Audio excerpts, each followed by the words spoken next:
ভক্তির জন্য সারাটা জীবন পড়ে আছে, এত অল্প বয়সে ভক্তি করার কি প্রয়োজন? গলায় তুলসীর মালা, কপালে তিলক, নিরামিষ আহার এগুলো করে নিজের জীবনটা এত অল্প বয়সে নষ্ট করে দিস না।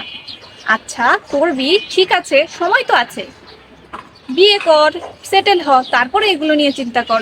এত আগে এগুলো করে কেন নিজের জীবনের মজাটা নষ্ট করছিস?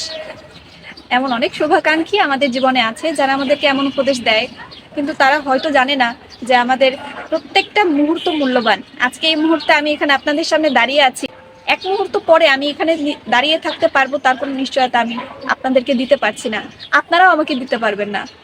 তো যেখানে প্রত্যেকটা মুহূর্ত মূল্যবান, যেখানে প্রতিটা মুহূর্তে অনিশ্চয়তা যে সামনে আমার কি হবে, সেখানে আমি কিভাবে ভক্তিটাকে, যেটা জীবনের জন্য সবচেয়ে বেশি গুরুত্বপূর্ণ, সেটাকে আমি পরের জন্য রেখে দেই।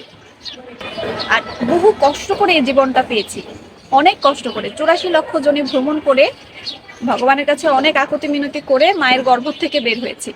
মাতৃগর্ভে কত যাতনা ভোগ করেছি, স্বর্গ নরক, কত যাতনা, কীট পতঙ্গ হয়েছি, পোকামাকড় হয়েছি, গাছ হয়েছি, সবকিছু পরে একটা মানব দেহ লাভ করে এখন যদি আমি এটাকে কাজে না লাগাই তবে কখন লাগাবো?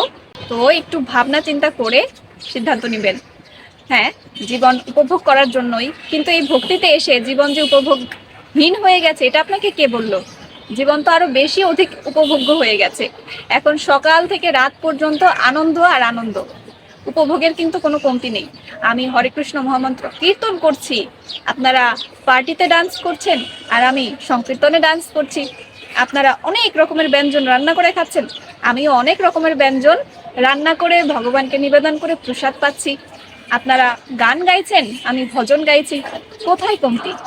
আমার তো আরো বেশি আনন্দ হচ্ছে, কারণ আপনি এই জগতের তুচ্ছ জড়জগতের মায়ার প্রতি আচ্ছাদিত, বা এই মায়ার প্রতি আপনি আকৃষ্ট, আর আমি পরম আনন্দের প্রতি আকৃষ্ট, যে আনন্দের সাথে এগুলোর কোনো তুলনাই হয় না।